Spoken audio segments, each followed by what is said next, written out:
नमस्कार, India news Madhya Pradesh Chhattisgarh देख रहे हैं आप। मैं हूं आपके साथ पराग गुप्ता। स्वागत है आपका बड़ी बहस मध्य प्रदेश में। बड़ी बहस में आज हम बात करेंगे कांग्रेस की अंतर्कलह की। मध्य प्रदेश कांग्रेस आपसी सिर फटौवल को लेकर एक बार फिर से सुर्खियों में है। पूर्व प्रदेश अध्यक्ष अरुण यादव की दिल्ली में सोनिया गांधी से बुधवार को करीब 40 मिनट मुलाकात के बाद अब पूर्व नेता प्रतिपक्ष अजय सिंह का दिल्ली पहुंचना और सोनिया गांधी से मुलाकात का समय मांगना कांग्रेस की अंदरूनी राजनीति में चर्चा का विषय बना हुआ है। अजय सिंह राहुल अरुण यादव के घनिष्ठ मित्र माने जाते हैं। इतना ही नहीं, जब अरुण यादव प्रदेश अध्यक्ष थे तब अजय सिंह नेता प्रतिपक्ष हुआ करते थे। दोनों की जुगलबंदी काफी सक्रिय रूप से काम कर रही थी। अरुण यादव की सोनिया गांधी से मुलाकात के कई मायने निकाले जा रहे हैं। अंदर खाने में चर्चा है कि अरुण यादव एक बार फिर से सक्रिय राजनीति में आना चाहते हैं। इतना ही नहीं, उनके समर्थक कई बार उन्हें दोबारा प्रदेश अध्यक्ष बनाने की मांग भी कर चुके हैं। तो सोनिया गांधी से मिलने अजय सिंह का दिल्ली पहुंचना ये बताता है कि मध्य प्रदेश कांग्रेस के अंदर सब कुछ ठीक नहीं चल रहा है। साल 2018 में जब विधानसभा चुनाव होने वाले थे तो उससे 6 महीने पहले अरुण यादव से प्रदेश अध्यक्ष पद लेकर कमलनाथ को दे दिया गया था, जिसके बाद अरुण यादव ने भरे मन से ये कहा था कि फसल उगाने में उन्होंने मेहनत की, जिसे अब कोई और काट रहा है। ऐसे बयान अरुण यादव इसके बाद कई मंचों से भी दे चुके हैं। सूत्र बताते हैं कि अरुण यादव ने सोनिया गांधी से करीब 45 मिनट की मुलाकात के दौरान विधानसभा चुनाव से लेकर सरकार गिरने तक की और उसके बाद कांग्रेस की अंदरूनी राजनीति में जो भी खामियां रहीं उस पर बातचीत की। बीजेपी के मुकाबले संगठन को मजबूत बनाना और उसके परफेक्ट मैनेजमेंट को टक्कर देना कांग्रेस के लिए बड़ी चुनौती है। ऐसे में सवाल यही है कि अरुण यादव के सोनिया गांधी से मुलाकात के मायने क्या हैं। आज इसी मुद्दे पर करेंगे चर्चा। साथ ही एक खास पैनल भी रहेगा मौजूद, लेकिन उससे पहले आपको सुनाते हैं इस मामले पर क्या कुछ राजनीतिक प्रतिक्रियाएं आई हैं। अरुण भैया हमारे क्या करें, कमलनाथ जी बैठक में बुलाते नहीं, लोकसभा का चुनाव उन्हें लड़ने नहीं देते, संगठन में दरकिनार कर दिया है। तो अब वो सोनिया जी के पास नहीं जाए तो कहां जाए अपना दुख व्यक्त करने को। दुखड़ा व्यक्त करने के लिए गए हैं और अब ये तय मान के चलिए कि वो नेतृत्व को सीधी चुनौती देंगे। आने वाले समय में सारे पद जो माननीय कमलनाथ जी लिए हुए ना, मुख्यमंत्री बनेंगे तो वो, पूर्व मुख्यमंत्री होंगे तो वो, कांग्रेस के अध्यक्ष होंगे तो वो, नेता प्रतिपक्ष होंगे तो वो, जो सामूहिक रूप से लिए हुए हैं उसको करेंगे और चचा जान इसका नेतृत्व करेंगे दिल्ली में बैठे। तो पता नहीं कहाँ से कथाएं निकल के आती हैं। बराबर काम कर रहे हैं, अध्यक्ष से मिल रहे हैं, बातचीत हो रही है, सारी कार्यक्रम कर रहे हैं, उनके पत्रकार लोग पहुंच रहे हैं, सारी पार्टी पहुंच रही है। तो कहाँ पर झगड़ा है? कहीं झगड़ा नहीं है। तो कहाँ पता नहीं कौन सी आंख से लोग देखते हैं। और कांग्रेस पार्टी एक है, अपने सारे लोग काम पर लगे हुए काम कर रहे हैं। हमारा जन जागरण अभियान चल रहा है, हमारा जो है घर घर चलो अभियान चल रहा है, हमारा सदस्यता अभियान चल रहा है, हमारा जो है महिला कांग्रेस के सारे कार्यक्रम चल रहे हैं, दौरा कर रही हैं हमारी महिला कांग्रेस की नई अध्यक्ष जो है। तो सारे लोग जब काम कर रहे हैं पार्टी में, तो ये कहाँ पर झगड़ा है?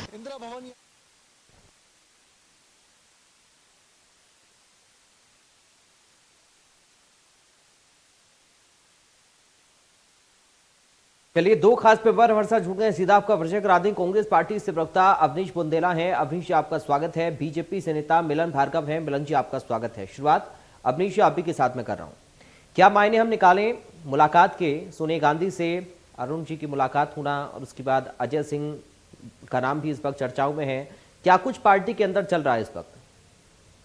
देखिए पराग जी, ये पहली बार नहीं हुआ है कि किसी कोई राज्य का नेता अपनी राष्ट्रीय अध्यक्षा से मिलने जा रहे हैं। ये कांग्रेस पार्टी में भी होता है, भारतीय जनता पार्टी में भी होता है, तो इस समय समय पर चलता रहता है। और ये सामान्य मुलाकात है। आप अगर इसको देखें, किसी और परिप्रेक्ष्य से जोड़कर देखें, तो मैं क्षमा चाहूंगा कि इस तरह की कहीं कोई बात नहीं। क्योंकि आप देखिए, अरुण यादव जी ने अपनी मुलाकात को एक सामान्य मुलाकात बताया, उन्होंने अपनी बात रखी। क्योंकि अरुण यादव जी पार्टी के बहुत ही सम्मानित नेता है, पूर्व में केंद्रीय मंत्री का दायित्व भी उन्होंने निभाया है, प्रदेश अध्यक्ष भी रहे, तो एक बहुत सम्मानित नेता, वो तो उन्होंने जाकर अपनी बात रखी।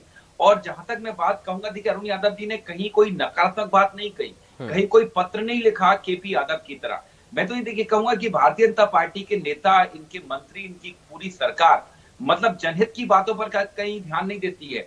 मतलब कहीं ये नहीं करना कि प्रदेश में रोजगार सृजन कैसे हो, प्रदेश में बहू बेटियों की इज्जत कैसे सुरक्षित रहे, प्रदेश की सड़कों के हाल कैसे सुधरे, प्रदेश के किसानों की आय आप कैसे बढ़ा पाए, ये कहीं बात नहीं करना। मतलब जो अभी मैं सुन रहा था गृह मंत्री नरोत्तम मिश्रा जी को, वो अपने विभाग को छोड़कर सारी बातें करते, जबकि उनके विभाग में देखा जाए तो जितनी गड़बड़ी उनके विभाग में, मतलब आदिवासियों पर अत्याचार बलात्कार के मामले में हमारा प्रदेश वर्तमान में नंबर 1 है पूरे देश में, उस पर बात नहीं करेंगे। मैं तो कहता हूं देखिए, गुटबाजी वो होती है, लड़ाई झगड़ा वो होता है कि केपी यादव जी हैं जो गुना के सांसद हैं, वो सिंधिया जी से त्रस्त होकर, प्रताड़ित होकर पत्र किसको लिखते हैं? जेपी नड्डा साहब को, जो 800 किलोमीटर दूर बैठे हैं। 190 किलोमीटर दूर बैठे बीडी शर्मा या शिवराज सिंह चौहान जी को पत्र क्यों नहीं लिखते हैं? इससे साफ जाहिर होता है कि सबसे पहले तो उनको अपने राज्य के संगठन, अपने प्रदेश के मुखिया पर भरोसा नहीं है। ठीक है, लेकिन एक सवाल और मेरा इसमें अवनीश है, मुलाकात अगर हुई है और कोई खटपट, सिर्फ टव्वल गुटबाजी नहीं, आप जैसा इनकार कर रहे हैं, बातचीत क्या हुई है, किन मुद्दों को लेकर बातचीत हुई है, ये भी जानना, ये समझना बहुत जरूरी है। तो आप बताइए अगर आपको जानकारी इस बारे में है कि 40-45 मिनट तक किस बारे में बातचीत हुई, किस संदर्भ में मुलाकात सोनिया गांधी से हुई है, कुछ ना कुछ तो मोटिव इस मुलाकात का रहा होगा ना। देखिए, अरुण यादव जी एक जो यादव समाज के पिछड़ा वर्ग के एक बड़े चेहरे हैं, बड़े नेता हैं, तो कई मुद्दों पर चर्चा हुई होगी। और मुझे लगता है जब तो बड़े नेताओं में चर्चा होती है तो इस तरह से उस बात को ना तो मुझे पता चलेगा, ना इस तरह से मीडिया में लाया जाता है। क्योंकि अगर कोई स्ट्रेटजी या कोई गुप्त चर्चा हुई, अगर वो मीडिया में आ यानी हम 2023 से जोड़कर इसको देख सकते हैं। बिल्कुल, निश्चित तौर पर 2023 के लिए हर कार्यकर्ता, हर नेता वचनबद्ध है, कटिबद्ध है माननीय कमलनाथ जी को फिर से प्रदेश का मुख्यमंत्री बनाने के लिए। ठीक है, चलिए मिलन जी का कमेंट लेंगे आप। मिलन जी, 2023 की तैयारी है सर, आप भी कर रहे हैं, कांग्रेस पार्टी भी कर रही है, तो फिर कलह की बात कहां से आ रही है? मिलन जी देखिए, ये नूरा कुश्ती कांग्रेस पार्टी की किसी से छुपी नहीं है। ये जब से शुरू हुई है, जब से कमलनाथ जी ने मध्य प्रदेश की कमान संभाली, मध्य प्रदेश कांग्रेस के अध्यक्ष बने, फिर वे कुछ समय के लिए मुख्यमंत्री बने, तो ये जग जाहिर हुआ कि किस प्रकार से अरुण यादव जी को घर बैठाने की चुनौती उनके सामने खड़ी हुई। ये हम नहीं कह रहे, ये सज्जन सिंह वर्मा जी ने खुद कहा कि भैया उनके पास तो सैकड़ों एकड़ खेती की जमीन है, वे किसानी करें। ये हमने नहीं कहा, सज्जन सिंह वर्मा इनके नेता है। दूसरी बात, किस प्रकार से अरुण यादव जी को अभी अवनीश भाई बता रहे थे कि ओबीसी के बड़े नेता हैं, यादव समाज से आते हैं, तो भैया अभी कमलनाथ जी ने ओबीसी नेताओं का कार्यक्रम किया और एक ओबीसी नेता का मंच पे अपमान किया और अरुण यादव गायब थे, नजरत थे। ये कैसे बड़े नेता हैं कि उस मंच पर अरुण यादव नहीं थे, आपके पूर्व कांग्रेस के अध्यक्ष, पूर्व केंद्रीय मंत्री? ये उनकी स्थिति है कि उनको घर बैठाने की तैयारी पूर्ण रूप में कांग्रेस ने कर ली है, इसलिए छुपा छुपी मुलाकात वे जाकर दिल्ली कर रहे हैं। वे शिकायत पत्र ले जाकर दे रहे हैं। वो कारगुजारियां कमलनाथ जी की बता रहे हैं सोनिया जी को, हालांकि सोनिया जी खुद कांग्रेस की अध्यक्षा नहीं है, वे वहां खुद संघर्ष कर रही हैं। G23 करके कांग्रेस में ग्रुप बन गया है केंद्र में भी, वहां उनका विरोध हो रहा है। ऐसे ही मध्य प्रदेश में अजय सिंह जी, एक दिन अरुण यादव जी जाते हैं तो दूसरे दिन अजय सिंह जी भी कहते हैं मैं भी पीछे नहीं हटूंगा, मैं भी कांग्रेस का अध्यक्ष बनूंगा, दावेदारी करूंगा, दूसरे दिन वो पहुंच जाते हैं। और ये षड्यंत्र चल रहा है। अभी तो सुरेश पचौरी जी भी जाएंगे और अभी तमाम वो नेता जो गैर कमलनाथ जी के समर्थक नहीं माने जाते हैं, वे सब जाएंगे और सब नूरा कुश्ती के पीछे षड्यंत्रकारी दिमाग जो किसी का है वो इनके राजा का है। राजा यानी कौन? मध्य प्रदेश के मिस्टर बंटा ढार, जिन्होंने मध्य प्रदेश का बंटा ढार किया और कसम खाई है कि कांग्रेस की भी मैं कब्र तैयार करूंगा और आखिरी ताबूत में जो आखिरी कील होती मैं ही ठोकूंगा। दिग्विजय सिंह जी इस पूरा षड्यंत्र चला रहे हैं। वे कमलनाथ जी को हटाकर वे स्वयं अपने लोगों को स्थापित करना चाहते हैं, अपने पुत्र को स्थापित करना चाहते हैं। ये मध्य प्रदेश की राजनीति में छुपा नहीं। किसी भी जागरूक राजनीतिक व्यक्ति से आप पूछेंगे, वे बता देंगे इनकी मंशा क्या है। और ये मेल मुलाकात सामान्य नहीं है। यदि सामान्य होती तो मीडिया और राजनीतिक चर्चाओं का विषय नहीं बनती। ये सब जानते हैं आदरणीय। ठीक है, लेकिन मिलन जी, राजनीति में तो हर कोई चाहता है सर नेता कि हम मुख्य तौर पर आए, प्रदेश में आगे बढ़कर राजनीति करें, और जब चुनाव नजदीक होते हैं तो इस तरीके की मुलाकातें होती हैं। आपके राजस्थान के संगठन को लेकर भी कुछ ऐसी बातें करती है कांग्रेस पार्टी? देखिए, मेल मुलाकात सामान्य हो, हर व्यक्ति की अपेक्षाएं आकांक्षाएं होती हैं, किसी से छुपी नहीं है।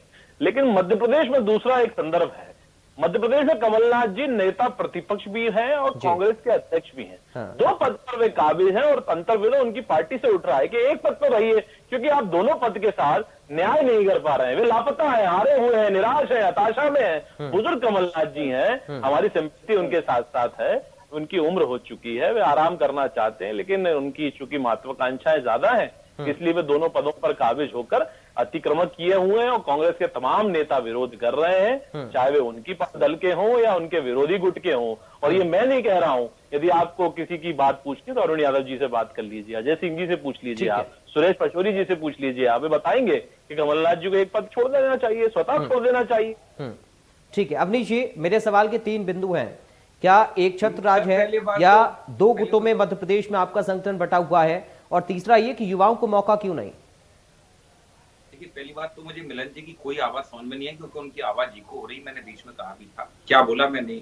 चलिए मैं इसको एक बार ठीक करा देता हूं अपनी टीम से बोलकर, आप अपनी बात रखिए। हाँ ठीक, 3 बातों के मैं जवाब दूंगा जो आपने कहा। देखिए, सबसे पहले अगर जहां तक युवाओं को मौका देने की बात है पराग जी, तो ये तो भारतीय जनता पार्टी से पूछना चाहिए कि इनके कितने युवा, जो इनके युवा भाजपा मोर्चा के या विद्यार्थी परिषद के लोग, इनके कितने सारे बाद में प्रदेश का नेतृत्व किया या मंत्री बने, विधायक बने, बहुत गिने चुने, मुझे शायद बीडी शर्मा के अलावा कोई नाम समझ में नहीं आता है। बाकी आप हमारे यहाँ देखें तो आप जीतू पटवारी जी ले लें, कुणाल चौधरी जी ले लें, विपिन वानखेड़े ले लें, आप प्रियव्रत सिंह जी ले लें, और अगर आप युवा की बात करें तो आप हमारी जो कैबिनेट थी, जो 28 मंत्री थे, 28 में 17 मंत्री युवा थे।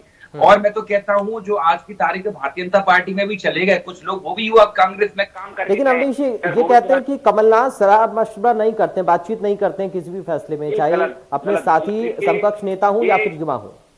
ये भाजपा के नेता, ये भारतीय जनता पार्टी भ्रम फैलाती है, ये कहीं ना कहीं झूठ का आभामंडल फैलाती है।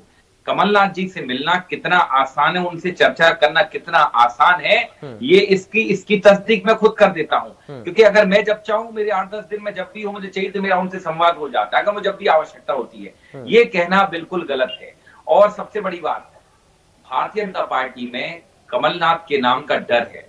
कहते हैं इनको कमलनाथ के नाम का यूफोरिया हो गया है। ये कमलनाथ के नाम से, चाहे इनके शिवराज जी हो, चाहे प्रदेश अध्यक्ष हो, पूरी भारतीय जनता पार्टी कमलनाथ कमलनाथ कमलनाथ कमलनाथ का नाम लेती है, क्योंकि इनको मालूम है यही वो व्यक्ति है जिसने 2018 में इनको सत्ता से उखाड़ फेंका था। उनको यह भी मालूम है यही वो व्यक्ति है जो 2023 में मामा का बोरिया बिस्तर बांधेगा। इसलिए ये पूरी भारतीय जनता पार्टी हमेशा अपने काम पर कभी आप ध्यान नहीं दोगे कि आपको क्या करना चाहिए। भैया, आप सत्ता में बैठे हो, आप तो ऐसे चिल्लाते हो, ऐसी बात करते हो जैसे हम सत्ता में बैठे हो, आप विपक्ष में हो, आप निरंतर कमलनाथ। अभी भी मुझे लगता है ये धोखे में, इनको लगता है कमलनाथ जी ही मुख्यमंत्री हैं, तो इसलिए हमेशा कमलनाथ जी से ही सवाल पूछ, कभी ये नहीं बताएंगे कि भैया जो डीजल पेट्रोल के निरंतर भाव बढ़ते जा रहे हैं, इसको कम करने के लिए क्या, उसके लिए ये कहेंगे। यानी 2023 का चुनाव भी कमलनाथ के नेतृत्व में ही आप लोग लड़ रहे हैं ना? कांग्रेस पार्टी की तैयारी पूरी तरह से है। हम घर घर चलो अभियान पूरी मुस्तैदी से कर रहे हैं। हमको जनता का अपार स्नेह और सम्मान और प्यार मिल रहा है। हम जन जागरण अभियान पूरे उससे कर रहे हैं। और आप देखें 6 महीने में 7800 कार्यकर्ताओं पर एफआईआर दर्ज होना इस बात की गवाही देता है कि कांग्रेस का हर कार्यकर्ता सड़क पर। मुझ पर भी 3 एफआईआर दर्ज हुई है, मैं आपको बता दूं, ये धरने प्रदर्शन के लिए। तो मैं स्पष्ट कर दूं, भाजपा डरी हुई है कमलनाथ जी, इसलिए कमलनाथ का नाम लेकर जनता का। चलिए मिलन जी, घर घर चलो अभियान के जरिए घर घर जाएगी कांग्रेस पार्टी और आपको सूबे से बाहर करेगी। तैयारी आप लोग क्या कर रहे हैं बताइए। मिलन जी, आपको आवाज मिल रही है मेरी?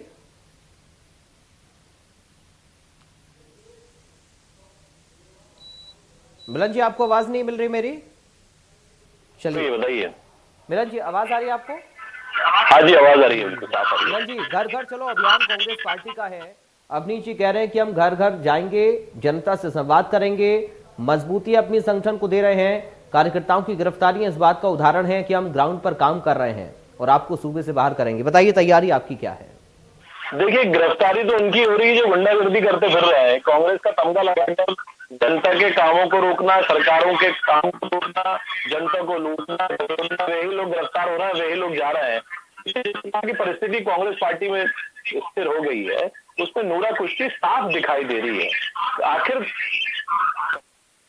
तमाम नेताओं को एक मंच पर लाकर एकता का मैसेज क्यों नहीं देते हैं? कमलनाथ जी खुद लापता है।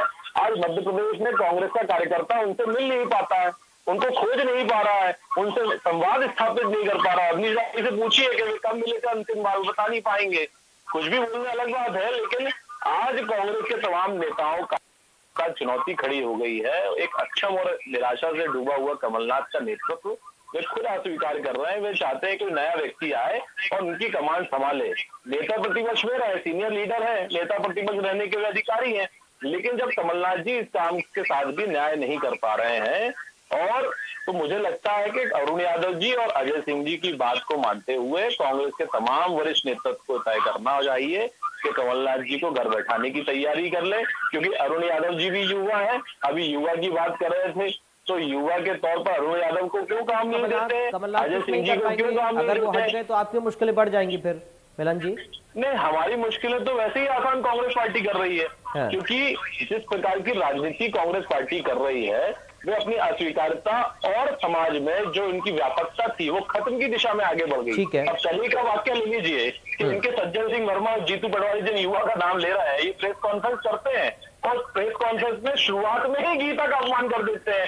जो हिंदू समाज है, जिस भारत में गीता को जिस परम पवित्र ग्रंथ के रूप में माना जाता है, उसका आज तक माफी नहीं मांगी। तो ये तो कभी हिंदुओं को आतंकवादी कहेंगे या हिंदू को बदनाम करेंगे या हिंदुत्व का बदनाम करेंगे। कभी राम को काल्पनिक कहते हैं तो कभी गीता का अपमान करते हैं। इनसे मैं चुनौती देता हूं इनके नेताओं से, जिस प्रकार से आप खुले दिल से, खुले मन से गीता का अपमान करते हैं, क्या कुरान का अपमान कर पाएंगे? क्या बाइबल का कर पाएंगे? आपकी सोनिया गांधी जी जो एंटाइनो माइनो के नाम से जानी जाती हैं, उनको खुश करने के लिए आखिर हिंदुओं का कब तक मजाक बनाएंगे, ठीक है, अपमान भी करेंगे? तो इनकी अस्वीकार तो इनकी करनी कर रही है, इनकी कथनी कर रही है। ठीक तो है। हमें आवश्यकता नहीं इनका नेतृत्व कोई भी करे, लेकिन जिस प्रकार से जिस दिशा में कांग्रेस पार्टी काम कर रही है, इनकी अस्वीकारता समाज और देश में बन चुकी है। ठीक है, चलिए अवनीश एक बार फिर से मेरा सवाल आपसे उसी मुद्दे पर है, क्योंकि अब चर्चा तो हम लंबी खींच सकते हैं, चुनाव तक बहुत सारी चीजें आ सकती हैं, लेकिन सवाल क्योंकि आज का जो मुद्दा हमारा है, अरुण जी की मुलाकात सोनिया गांधी से होती है, अजय जी सक्रिय एकदम से हो जाते हैं, आखिर इसके कारण क्या हैं? और जो दिग्विजय सिंह का नाम लेकर, कमलनाथ का नाम लेकर, पार्टी के बाकी उनके समर्थकों का नाम लेकर जो बीजेपी आरोप लगा रही है, इसकी सच्चाई क्या है? ऐसा तो नहीं कि हमने पिछले चुनावों में देखा या पिछले प्रदेशों में देखा जो कांग्रेस पार्टी के फैसले या फिर हम कहें कि लेट डिसीजन भारी पड़ गए, ऐसा मध्य प्रदेश में ना हो जाए? मैं आपको बताऊं, कांग्रेस में सिर्फ पूर्व में एक व्यक्ति था जो बार बार नाराज होता था नई दुल्हन की तरह, उसका नाम था ज्योतिरादित्य सिंधिया। वो पार्टी से जा चुका है और हम सब बड़े खुश हैं। ठीक है, हमारी सरकार गई, इसका हमें बहुत दुख है, 2 दिन तकलीफ रही, लेकिन हम ये कहते हैं आज हमारी पार्टी में कहीं कोई गुटबाजी नहीं है। माननीय कमलनाथ जी के नेतृत्व में सारी पार्टी एक है और सोनिया गांधी से मिलना एक आम मुलाकात है, ये रूटीन मुलाकात है। इसको आप किसी अन्य राजनीतिक चश्मे से ना देखें। लेकिन हाँ, अभी मैं मिलन भार्गव जी की बातें सुन रहा था, मुझे आश्चर्य होता है, ये भारतीय जनता पार्टी देश को किस दिशा में ले जाना चाहती है। अगर सज्जन सिंह वर्मा जी ने गीता का श्लोक पढ़ दिया तो क्या हुआ? क्या आपको सिर्फ इसलिए आपत्ति को कि वो दलित है? सिर्फ इसलिए आपत्ति कि आपको दलित है सज्जन सिंह वर्मा जी? क्या वो गीता आप हिंदू के पहले में कांग्रेस में हो गए, इसलिए शायद आपको गीता मेरा पवित्र ग्रंथ है, इसको हम पूछते हैं। मेरा अधिकार नहीं है साहब कि ना तो आप इस तरह की चर्चा है और ना इस तरह के विषय अपने चैनल पर मेरा गीता का अपमान नहीं करेंगे, मेरा गीता का अपमान नहीं करेंगे, मैं भी नहीं करूंगा। ये डिबेट, ये राजनीति और ये उसके लिए हम जान निछावर कर रहे हैं साहब, और ये दलितों का कभी उत्थान नहीं किया। चलिए ठीक है, एक एक करके अपनी बात को रखिए। राजनीति महत्वपूर्ण होगी। ठीक है, एक बार अभी से बोल रहे हैं, उसके बाद मिलन जी आ रही है आपके पास। आप भी स्वीकार करिए, बड़ा स्वीकार करिए। मिलन जी आप थोड़ा सा रुक जाइए। मैंने अपनी बात कही है, मिलन भार्गव को सिर्फ इसलिए आपत्ति है, सज्जन सिंह वर्मा दलित कोटे से आते इसलिए उनको आपत्ति कि उनने गीता के श्लोक कैसे पढ़ दिया। ये तो अधिकार उन जैसे उससे समाज को श्लोक नहीं पढ़ा, मजाक उड़ाया था। श्लोक पढ़ा होता तो उनको मान सम्मान होता, लेकिन तुमने अपमानित किया है। तकलीफ समझ सकता हूँ और हिंदू मुस्लिम का रूप देने का प्रयास कर रहे हैं। आप दलित जो यही मानसिकता भारतीय जनता पार्टी की, यही मानसिकता आरएसएस संघियों की, इसलिए देश का निरंतर ये बेलागत कर रहे हैं। चलिए ठीक है सर, प्लीज रुक जाइए, आप दोनों लोग रुक जाइए, एक एक करके अपनी बात को रखेंगे, दर्शक समझ पाएंगे आप लोग क्या बोल रहे हैं। चलिए मिलन जी थोड़ा सा रुक जाइए, मैं आ रहा हूँ, एक बार अवनीश जी कंप्लीट कर ले अपना राउंड, उसके बाद मैं आपके पास आ रहा हूँ। अवनीश जी आप कंप्लीट करिए। अगर ये चुप रहेंगे तो मैं चलिए मिलन जी प्लीज, दरख्वास्त है मेरी आपसे, एक बार अवनीश जी अपना राउंड कंप्लीट कर ले, उसके बाद मैं आपके पास आ रहा हूँ। अवनीश जी कंप्लीट करिए। देखिए सज्जन सिंह वर्मा जी ने जो श्लोक का वर्णन किया है वो बिल्कुल सही है, क्योंकि उन्होंने कहा हमारा समाज कर्म प्रधान है। सबसे पहले शिवराज सिंह चौहान जी को, उनकी सरकार को सबसे पहले अपना कर्म करना चाहिए, अपना कर्तव्य करना चाहिए, लेकिन ये अपना कर्म और कर्तव्य भूल गए हैं। ये इनको ये आज के please sir, please Milan ji, please sir, please, ऐसे समय खराब हो रहा है सर। मिलन जी, मिलन भार्गव जी, समय खराब हो रहा है ऐसे, आप लोगों को भी मौका नहीं मिलेगा सर बोलने का, समय खराब हो रहा है ना। मैं आ रहा हूँ आपके पास। अवनीश जी सज्जन सिंह वर्मा जी ने उस श्लोक के माध्यम से शिवराज को उनका कर्तव्य, उनका कर्म याद दिलाने का प्रयास किया है, क्योंकि ये इनको फिल्म पर टैक्स कम करके तो फिर करके तो अपनी छाती चौड़ी कर रहे हैं, लेकिन इनको शर्म नहीं आई। उस समय रेमडेसिविर इंजेक्शन और मास्क और सैनिटाइजर पर ही टैक्स लेते रहे और कहते अपनी झोलियां भरते रहे। वो उस समय कहां चली गई थी आपकी उदारवादिता? उस समय आप भूल गए थे। अब अगर आपको इतना टैक्स नहीं करने का शौक है तो डीजल पेट्रोल पर टैक्स कम कर दो, 34 रुपए सीधा कम हो जाएगा। ठीक है, तो आप करोगे नहीं। ठीक है, चलिए मिलन जी रखिए अपनी बात। देखिए दुर्भाग्य है देश का। देखिए गीता का अपमान को सही बताते हैं, राजनीति की चमचागिरी की और गुलामी की पराकाष्ठा। देखिए मैं राजनीति छोड़ूंगा, मैं गीता का अपमान नहीं करूंगा। शायद किसी नहीं बहुत शर्म और शर्मिंदगी की बात है। इनकी राजनीति प्रथम है, आज चमचागिरी प्रथम है, गीता मेरे लिए प्रथम है। गीता श्लोक इसलिए आपको आपत्ति मैं जिस दायित्व तक पहुंचा हूँ, यदि उसका अपमान यदि हमारा कोई भी करता तो भी मैं विरोध में खड़ा होता, लेकिन दुर्भाग्य है उन्होंने कोई अपमान नहीं किया। सर आप एक ही बात पर आप अटकिए मत प्लीज। आज का जो टॉपिक है उस पर ही रहिए आप लोग। दोनों से दरख्वास्त कर रहा हूं मैं, कम से कम टॉपिक से मत भटकिए सर। किसी पुरानी बात पर उलझने से कोई फायदा नहीं है। प्लीज प्लीज सर, ऐसे समय खराब हो रहा है, अपने टॉपिक पर हम बात करते हैं। मिलन जी टॉपिक पर बात करिए प्लीज। देखिए मैं तो टॉपिक की बात करना चाह रहा था। दुर्भाग्य है देखिए जिस प्रकार से नूरा कुश्ती मची हुई है, इसको छुपाया और तो मैं क्या पहले है ना अभी नहीं हिंदू मुस्लिम सोनिया जी का दूसरा नाम तो मैंने बताया। कश्मीरी पंडितों कश्मीरी फिल्म आपको बुरी लग रही है? कश्मीर अरे सर अब कश्मीर फिल्म को मत लाइए बीच में प्लीज सर, टॉपिक पर बात करिए। कश्मीर फिल्म पर चर्चा फिर कभी कर लेंगे, होती रहती है उस पर चर्चा हम कर रहे हैं, लेकिन आज का जो टॉपिक पे उस पर बात करिए ना।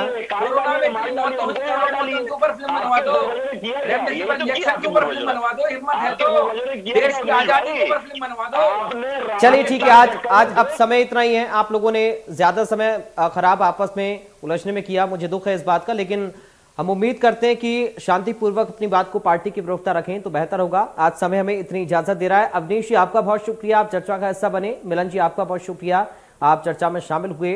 खैर बात 2023 की है तो जाहिर तौर पर सभी नेताओं को अब जिम्मेदारी सौंपी भी जाएगी और आलाकमान से मिलने का सिलसिला भी नेताओं का शुरू है। फिलहाल अरुण जी की मुलाकात और उसके बाद अजय सिंह के सक्रिय होने की चर्चाएं बहुत ज्यादा गर्म इस वक्त मध्य प्रदेश की राजनीति में हैं। और क्या कांग्रेस की अंदर कलह की बात जो सामने आ रही है या बीजेपी आरोप लगा रही है वो क्या सुलझ पाएगी अगर है, या फिर आलाकमान कोई बेहतर फैसला मध्य प्रदेश में कर पाएगा और मजबूती पार्टी कितने अपने संगठन को दे पाएगी 2023 के लिए, ये देखना बेहद अहम होगा। नमस्कार।